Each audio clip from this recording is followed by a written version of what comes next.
Welcome to the Property Investors Podcast. Thanks so much for tuning in. Make sure you subscribe so you never miss an upload. You can catch us on Apple Podcasts, Spotify, and YouTube. Enjoy this week's show and don't forget to share it with all your friends. Hey, I'm Russell Leeds. Hey, I'm Ricci Mandal. And welcome to the Property Investors Podcast. On this week's show, the top 10 ways that you as a property investor should be using AI.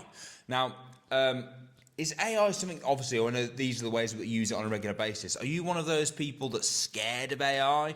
Do you embrace AI? Do you think, what do you think of it? I don't know. I feel like, I don't know, some part of me's a little bit scared of it because we don't know what it's capable of yet. It could grow. Yeah. But at the same time, I'm embracing it because it helps systemize business. I remember when I first saw ChatGPT, which is one of the tools we're going to talk about today, and it really did blow me away. In fact, all three of the 10 ways, we're using 3 tools we're going to talk about today. All 3 of these tools blew my mind when I first saw them. When I first saw ChatGPT, which we're going to talk about first, it was as big a oh my goodness moment for me as like the internet was. Yeah. The ones that stood out for me, the internet. When the internet first came, when I first realised what the internet was and how powerful the internet was, it was like oh my goodness, this is like James Bond. But in a few years, ChatGPT will be the norm. Well, it kind of already is. It's kind of already becoming normal. Yeah. I'll tell you the other thing that blew me away when it first came out. Sat navs. I remember my granddad telling me about sat navs and the technology behind it. TomToms. And he was like, they've got these new devices. It's like a map. So you've got like a screen with a map and it knows where you are on the map and you tell it where you want to go. It just tells you the way to go. I was probably about 14, 15. I just thought that is crazy. Like that is just, it is like James Bond. Don't you ever just think, oh, what's going to be the next thing? Well, you kind of think, well, there can't be, surely there can't Yeah, be no, else. I always think that. There can't be anything else. We've got maps, we've got ChatGPT, we've got everything we could... But AI is that thing, right now. Using AI, and AI has been around for quite a long time. It's just, you know, like if you look at, for example, like Facebook ads, right? Yeah. That's all managed by AI. It's by rules, it's by a bot. It's just that for the first time, normal people are being able to use AI, which is why it's so incredible. All right, so...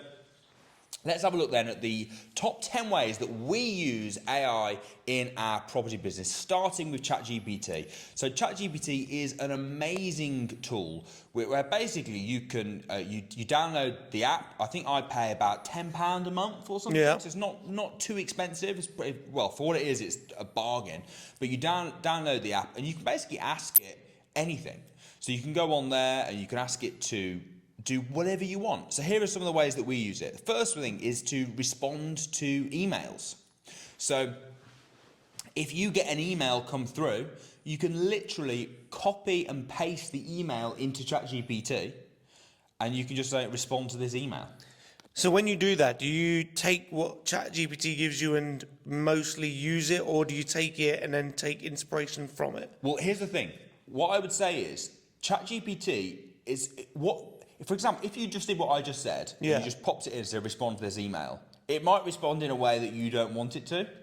So it might, you know, for example, if someone was saying, oh, can I view your property on this, that, and it was not available, ChatGPT is not going to know it's not available. So it's going to say a really nice response. But maybe that's the next step in 10 years' time. Well, there's already there. So what you can do is you can prompt ChatGPT. So you could say, respond to this email, tell them it's not available, nicely. And it would say, hey, Ricky, thanks ever so much. Thanks ever so much for... Hold on. What? Tell it to respond nicely. Yeah. So if you don't tell it to respond nicely, it would anyway. Does it respond in a really bad, rude way? It would anyway, but the more information that you can give it about how to respond, the better. So I always write it in British English. Did you send it an email once and say, give me a reply, and it sent you one back really rude, and you're like, oh, from now on, I'm just going to tell it to reply nicely? No, but you might say, for example... in a formal manner. In a formal manner, or in a friendly manner, or be professional, or make it simple to understand. There's different prompts that you can put in, and the more you use it, the better you get. And if you're not happy with one of the responses it gives you, you can always prompt it again and say, be more friendly. Yeah. Or the other way that I often use it is I will write a really half-assed response, right? So if they come in and say, can I view, really interested in your property, I'd love to view it, can I view it on Tuesday at 4 o'clock, for example? And I just put yes, right? So I'll put reply to this email saying yes. And then they'll go back and go, hey, Ricky, thanks ever so much for getting in touch. Really happy that you want to view our property. Of course you can come and view it at 4 o'clock. I look forward to meeting you there, type response. And yeah, you might want to edit it a little bit, but what it really does well is fluffs up. Because when you're sending an email, I'm very to the point, right, with my emails. So if someone messages in, I'll just answer the email, and then I have to go back and add in the hope you are well. Oh, so you do your Russell reply and you go, oh, I need to reply nicely, and then you add in the nice bits. ChatGPT will do that, right? So, but if you've got a really long email, sometimes you've got a really long email, it will reply and it will mention all the points that they say, right? So it doesn't replace a human, but what it does is it makes your job easier when you're responding to messages, right? So that's the first one, is responding to emails, responding to messages. You can use it for that. It is amazing. Now, you actually can set up your emails. You can set up your Facebook messages. You can have it so that the AI bot just does all the responding straight away. But personally, I like to just use it to help me, because I know what I want to say better than a bot does. Right? So that's the first way. Second way is you can use it to write sales copy. Now, this is really useful for when you're writing, for example, sales copy for your service accommodation property. So when you're putting a new property onto Booking.com and Airbnb, I always use a channel manager, and it will ask you loads of questions about the property, about the area, about what's nearby. For example, you can literally just go on and say, so I put one up in, let's say you put one up in Birmingham. You could say, tell me the best things to do in Birmingham that's nearby to this postcode. And it will tell you, bang, you've got this, you've got that, you've got the other. And you can just copy and paste it straight in. This is the sort of stuff that used to take me like a day to put together a good advert that you can now do in minutes. You can use it for your website, if you're a deal sourcer, or if you're rent to rent, or your accommodation, or whatever it is, any sales copy that you've got to write, just put in your key points. This is what I want, and bang, it will write it out. And you can tell it, write it like an expert marketer, for example. Write it nicely, yeah. Unbelievable for writing sales copy. So that's the second one. And whatever it is, ChatGPT, sales copy, absolute game changer. Number 3, write social media posts. This is really useful if you've got something you want to write. So let's say, for example, you take a picture, and again, it's just tweaking what you're going to say.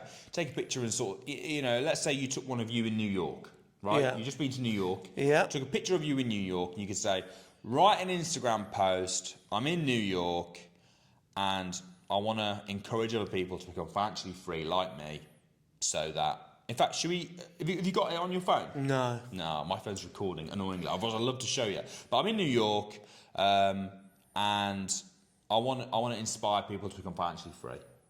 And then write, hey, here in New York City, give all the hashtags for it. And it will promote financial. It will write you an Instagram post. Again, you're going to want to tweak it. You want to change it. But for ideas, inspiration for social media, ChatGPT, absolute game changer. Taking these jobs that normally might take you half an hour or whatever to sit there and think about, especially if you're not very good at marketing copy, if you're not very good at writing social media posts, ChatGPT, game changer. I would give ChatGPT a 10 out of 10 for those tasks alone, for those first 3. Download it, get it. It is unbelievable. Any thoughts or anything you want to add? I mean, would there be a point where, if, let's say in 10 years' time, everyone's ChatGPT is a new norm? Yeah. Then do you reckon it would come to a point where everyone's posts, let's say social media posts, everyone's post captions are very similar? No, because you have to prompt it. So with ChatGPT, it's a case, if you put rubbish in, it will give you rubbish out. So let's say 1,000 people go to New York in a month. 1,000 people go on ChatGPT. Can I tell you what it'd be like? Go on. Do you know how we've now got Google? Yeah. Right. So you might say, when someone writes a report, like a school, let's say we'll give someone an essay, right, to write at school, for exams. Yeah. Now that we've got Google and the same information's online, isn't everyone's essay going to be the exact same? Well, no, Why not? because they're writing it in their own words, taking the information from Google. They're taking the information and they're doing it their own way. ChatGPT is the same. You're still going to edit it. You're still going to change it. You're still going to prompt it differently. You're still going to do it differently. It's just a tool that you can use. How will this affect the exams when people do have to write essays? I think that in the same way, I think people will use it to help them with exams. They'll use it for points. So if you, for example, let's say you had to write an exam on, give me an example. Sports science. Sports. Wow, that sounds exciting. If you do an exam on sports, I haven't, but it's the first thing that came to my mind. all right. So, but let's say it was an exam on a book, for example.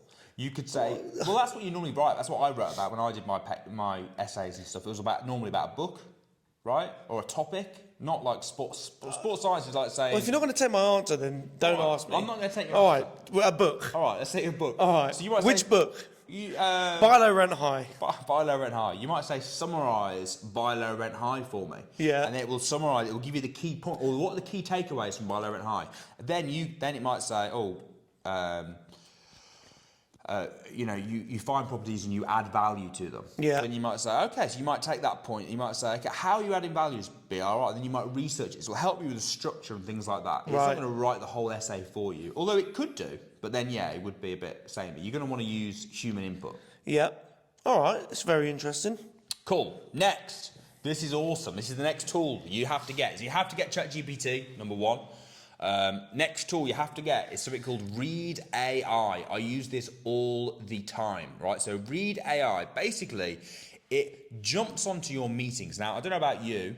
I'm sure that you do. Do you do lots of meetings over Zoom or Google Meet? Or Every day. Every day, right?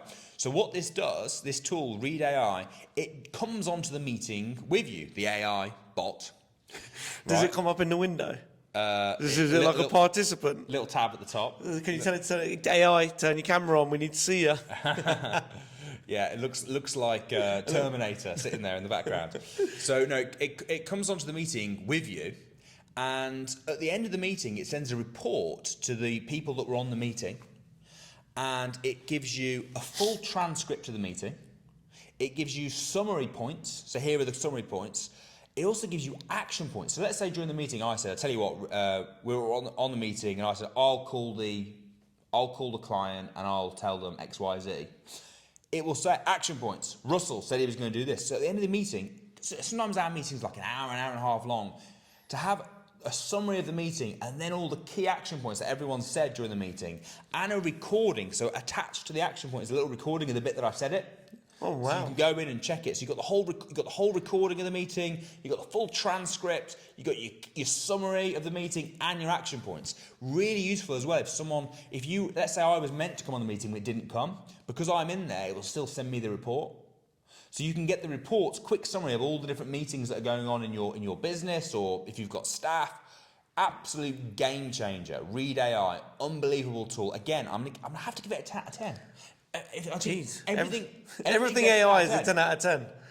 I mean, there are some brilliant tools out there, but this one, brilliant if you're doing meetings over Zoom, which I do, or I actually use Google Meet, and it works for both Google Meet and Zoom. Fantastic.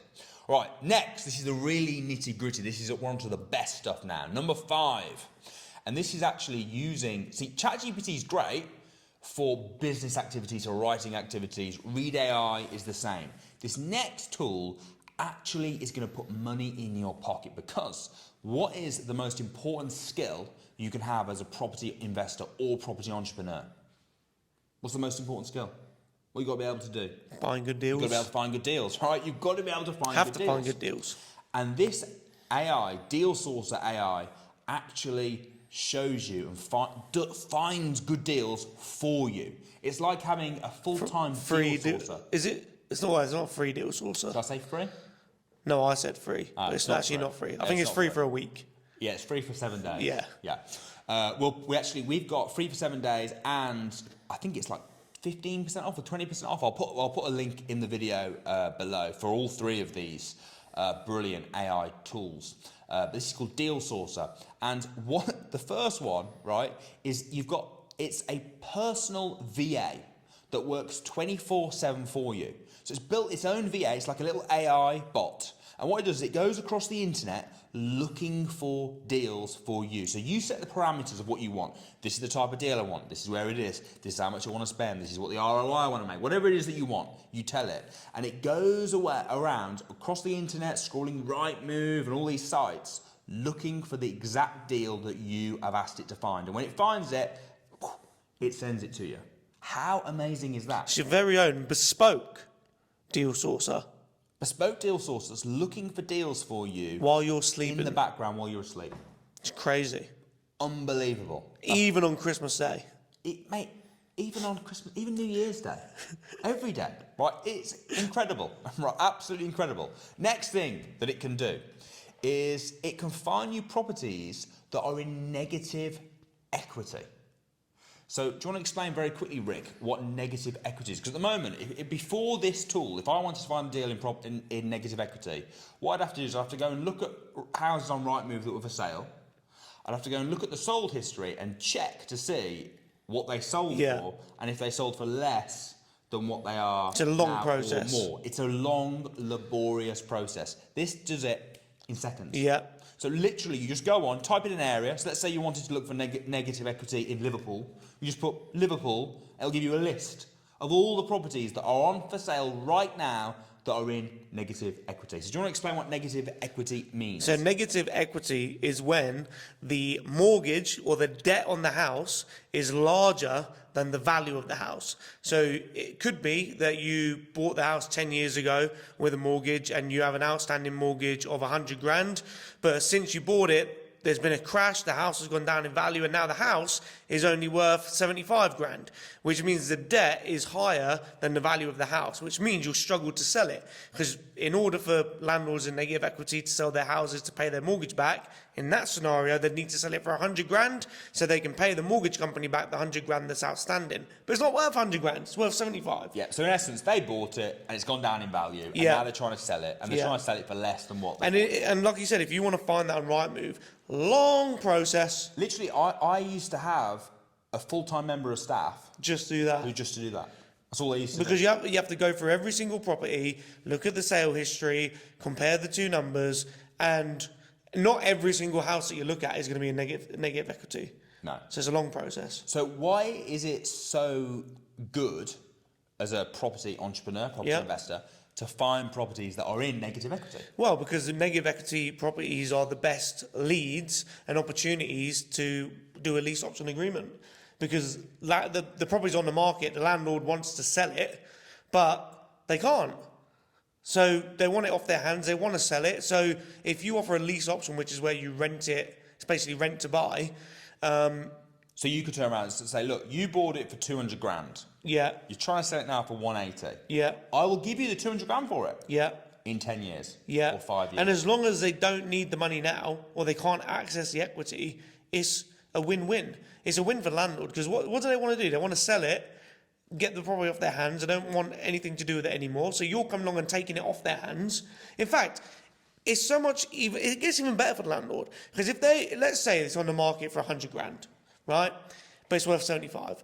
And you said to the landlord, I'll buy it for what you want, which is 100 grand, but I'll buy it off you in 5 years' time. Not only are they going to get what they want, but they're also going to get more, because you're going to be paying them a monthly lease. So let's say you pay £1,000 a month for 7 years. I'm not good at maths, but they'll be making thousands and thousands of pounds more if they did it that way, because the £1,000 a month for 7 years would add up. You add that onto the 100 grand that you're going to give them when you go to buy it, they make more money. Yeah, they make a lot more money.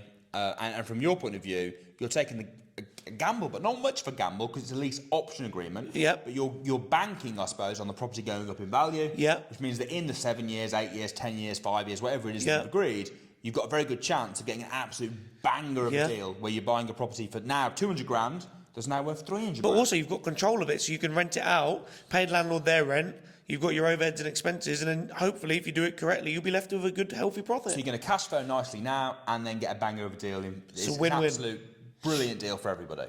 Right, next, you can find motivated sellers. Yeah, this was sick, this was. Go on. When I was showing this, Samuel showed me this, because I didn't believe him. He was like, you can find motivated sellers, you can do this. He saw me on Rightmove. I was at one of our courses, I was on Rightmove, and he was like, what are you doing, bro? And I was like, I'm looking for deals. And he's like, no, let me show you this. He goes, you can search this. And at the click of a button at the top, it says motivated sellers. You click motivated sellers, and it comes up with all of the properties that have in the description, motivated seller, needs a quick sale. There's also other options you've got as well. You can search just for, you can search below market value deals, properties that are listed below market value. You can also search from, the highest return on investment. You can search for properties that need a refurb. You can do it all at the click of a button. Now you can do this on Rightmove, but it's more longer, because on Rightmove what you have to do is you type in keywords. So let's say you want to find refurb opportunities on Rightmove. What you'll do is you'll search in the keyword box, you'll put, modernisation. Then all of the ones that have modernisation in the description will come up. Cool. But with Deal Sourcer, when you click refurb opportunities, it will come up with all of the deals that potentially need a refurb, not just ones that say modernisation in the description. It comes up with all of them. Yeah, because I think it monitors, it looks at the images. Yeah. And the bot can work out from the images whether or not it needs a refurb. Yeah. Great. So now you're opening your pool of leads up massively compared to just searching the one individual word. Yeah, unbelievable. All right, next is it can calculate the return on investment for you. Very handy. Right, so literally, right, all you do is you copy and paste a Rightmove link into it. Yeah. And it tells you the return on investment on that deal. Yeah.